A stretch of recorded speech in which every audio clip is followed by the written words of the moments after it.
व्रत का जो नियम है वो एक ही नियम है जो शिव महापुराण के अंतर्गत है। सुबह पूजा की थाली लगाई है। 5 व्रतों का विधान है, छठा व्रत का विधान नहीं। कितने व्रत? 5। सुबह पूजन की थाली लगाई है। पूजा की थाली, अभिषेक का सामान सब लेकर आप मंदिर में जाइए। शिव मंदिर में जाकर बाबा का जल अभिषेक पूजन करिए जिस हिसाब से आप करते आए हो। पूजन की थाली में सामान उतना रखना जो शाम को भी आपके साथ चला जाए, अलग से नहीं रखना पड़े।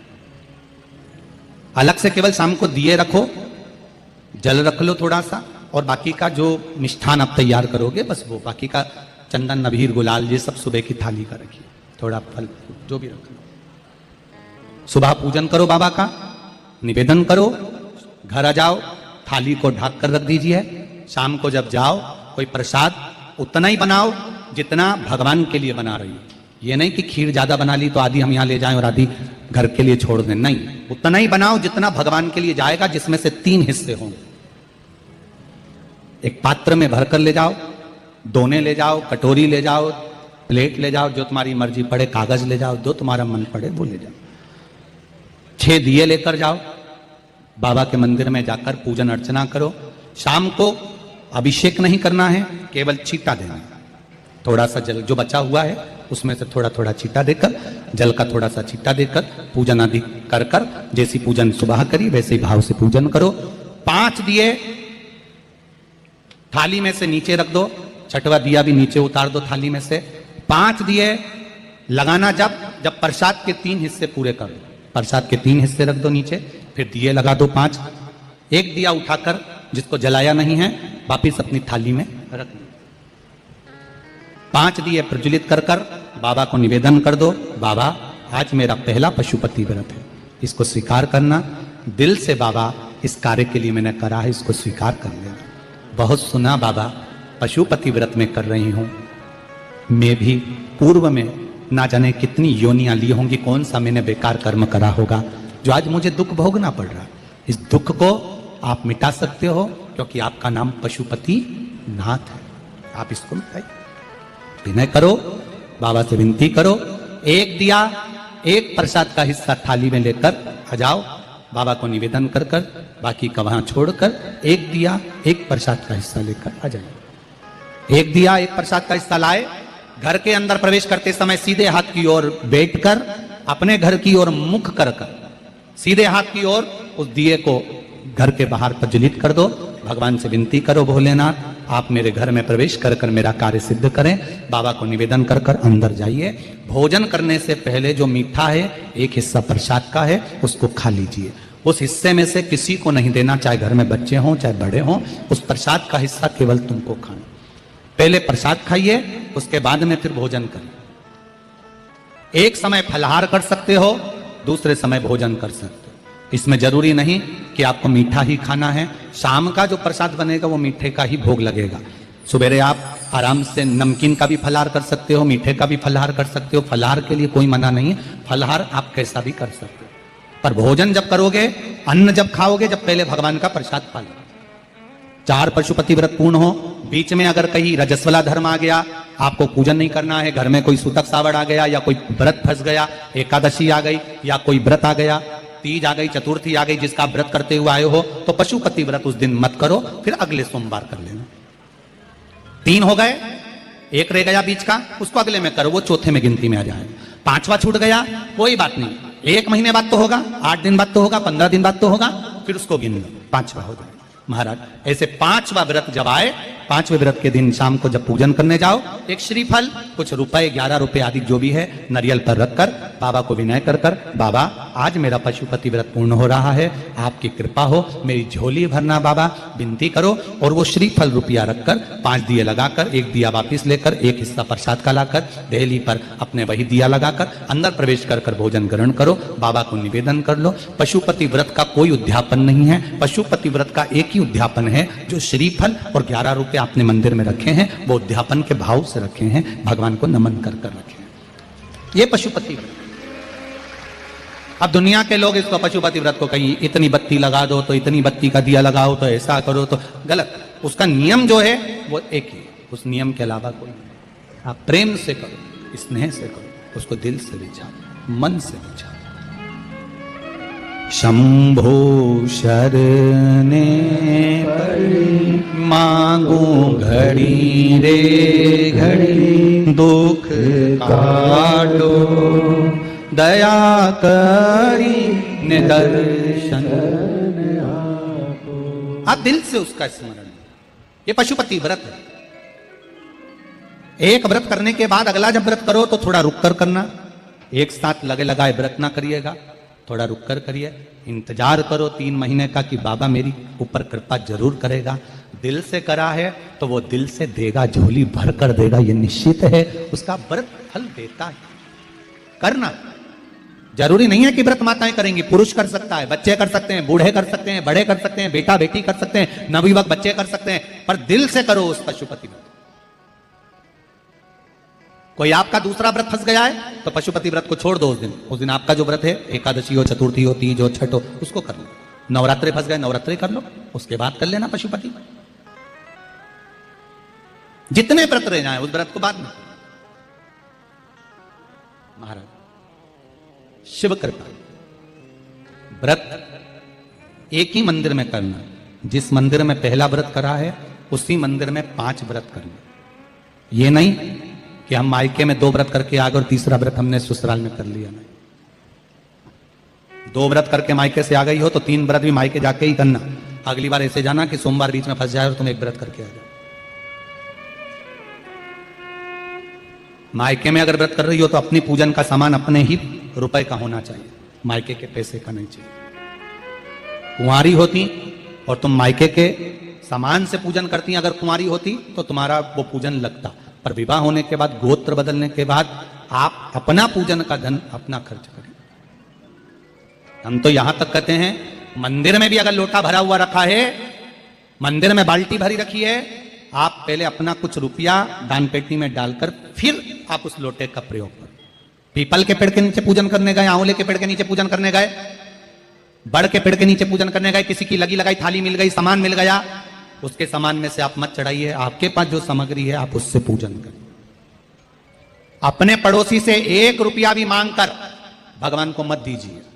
जिस भगवान को देते हो उस भगवान को बुरा लगता है कि मेरे सामने खड़ी होकर हाथ पड़ोसी के आगे फैला रही है, तुम मुझसे मांग, मैं तुझे झोली भर कर दूं। पत्र प्राप्त हुआ, बहुत सुंदर प्रश्न है आपका। गुरुजी, पशुपति व्रत में जो 6 दिए लगाए जाते हैं उसमें बत्ती गोल लगाना चाहिए कि लंबी लगाना चाहिए? प्रश्न बहुत अच्छा है, एक बार जोरदार ताली बजाओ भगवती साहू के लिए, बहुत अच्छा प्रश्न है। हमने पहले भी कथा में कहा कि शंकर भगवान के मंदिर में पार्वती भी है, शिव भी है, दोनों विराजमान है। आप दोनों तरह की बत्ती शंकर के मंदिर में लगा सकते हैं। जहां देवी के मंदिर में अकेली देवी होती है तो वहां पर फिर लंबी बत्ती का क्रम आ जाता है। पितरों की पूजन हो रही होती है, लंबी बत्ती का क्रम आ जाता है। पर जहां पर देवाधिदेव महादेव भी हैं, पार्वती भी है, वहां आप गोल भी बत्ती समर्पित कर सकते हो और लंबी भी बत्ती लगा सकते हो, उसमें कहीं दोष नहीं आएगा। फिर आपने वर्णन करा 5वां व्रत पूर्ण होने पर 108 पुष्प या चावल बेलपत्र चढ़ाते हैं। सबको एक साथ चढ़ा देना चाहिए कि एक एक करके चढ़ाना चाहिए?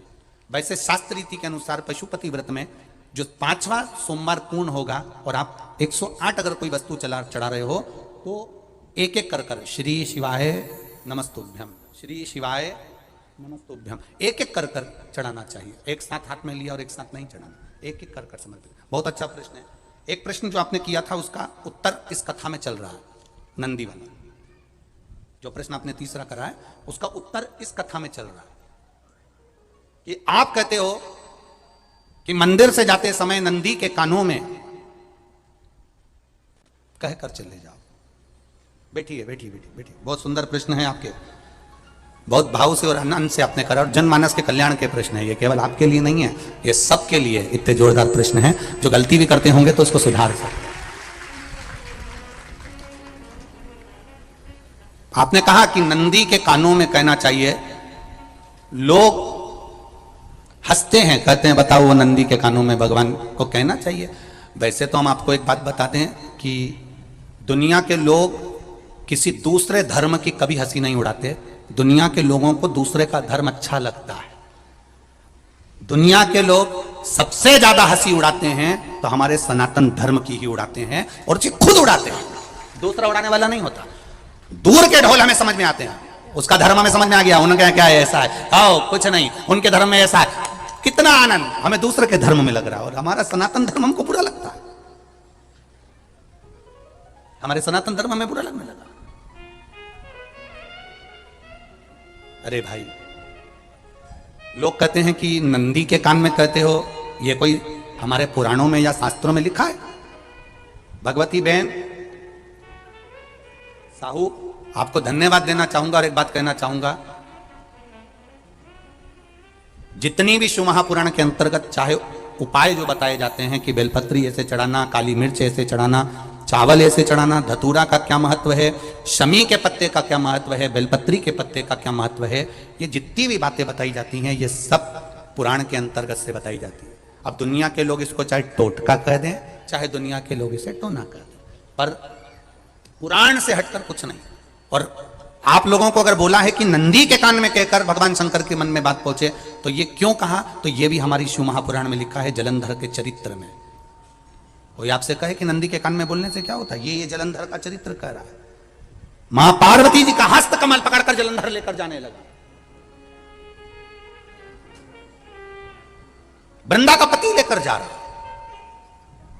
वृंदा तो भगवान की भक्ति में लीन रहती थी, उसको तो जलंधर को सबसे ज्यादा तकलीफ थी नारायण से, पर शिव के पास आ गया, क्योंकि ईर्षा प्रवृत्ति अभी कथा में कहा, कोई कोई ऐसा होता है जिसको तुमसे बेर नहीं होता तो भी अंदर से ईर्षा जाग जाती है, कोई कोई ऐसा होगा जिसको अंदर से ईर्षा जागती है,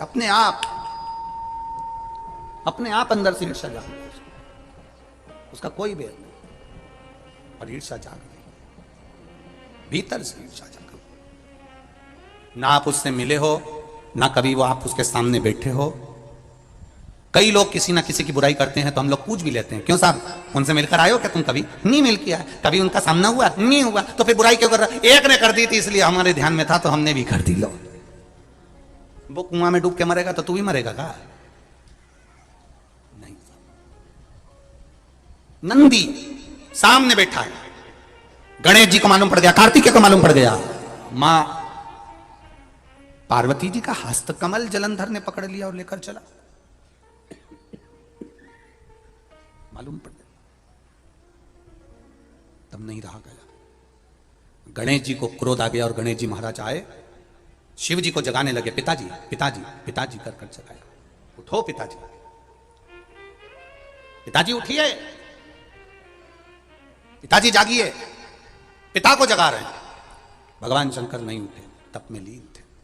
क्या करें हम, जलंधर के पास में इतना बल है, इतना बल है, और पिता की आज्ञा नहीं होगी तो हम कैसे मार देंगे इसको? मारने को तो मार दें। मां ने आज्ञा करी थी कि जलंधर उसको तारकासुर को मार दो, तो कार्तिकेय ने तारकासुर को मार दिया। शिव जी की आज्ञा नहीं तो हम इसको कैसे मारें? क्या करें?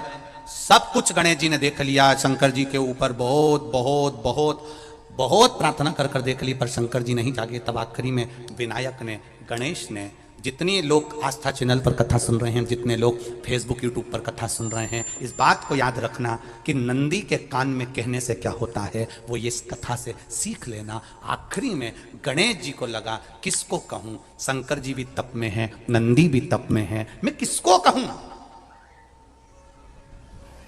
शिव जी को कह के कर थक गया, पिताजी को बोल बोल कर थक गया, पिताजी जागते नहीं। अब मैं किसको कहूं ये बात, किससे कहूं?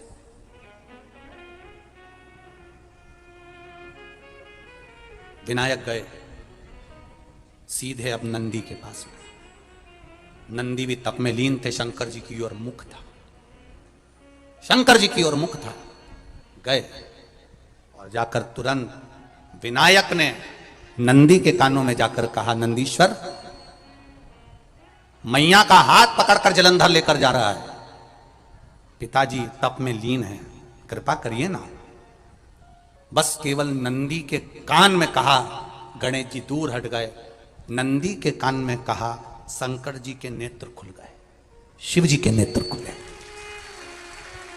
ध्यान देना जरा, इस शिव महापुराण की, आशुतोष शिव महापुराण की कथा, जो कथा यहां कही जा रही है, यह कथा पहले के चरित्रों में सुनने को नहीं मिली होगी। जरा ध्यान देना इस संवाद पर, जितने लोग आस्था चैनल पर, जितने फेसबुक यूट्यूब पर सुन रहे हैं, सनातन धर्म की हंसी उड़ाने वाले कह देते हैं नंदी के कान में कहने से क्या होता है, नंदी के सामने जाकर बोलने से क्या होता है, नंदी के पास बैठकर बोलने से क्या होता है, नंदी के पास बैठकर शंकर जी का मात्र दीदार करने से क्या होता है, दर्शन करने से क्या होता है। वो अच्छे से समझ लेना, जो लोग सनातन धर्म पर उंगलियां उठाते हैं वो अच्छे से समझ ले इस बात को।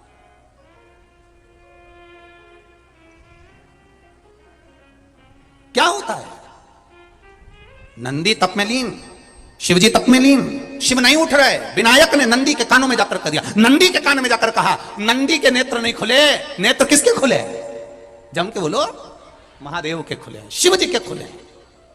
ये मन का तार, नंदी शंकर की आराधना कर रहे थे, शिव अपनी भक्ति में डूबे थे, यहां कहा यहां पहुंचा, जो दिल में था उस तक बात पहुंच गई। नंदी के दिल में शिव थे, तुम कहे नंदी ने शंकर तक बात पहुंचा दी। वो सूत्र जो बंधा था दिल से दिल तक का, वो पहुंच गया। वो सूत्र जो दिल से दिल तक बंधा हुआ था, मन से बंधा हुआ था, खबर वहां तक पहुंच गई, खबर पहुंच गई।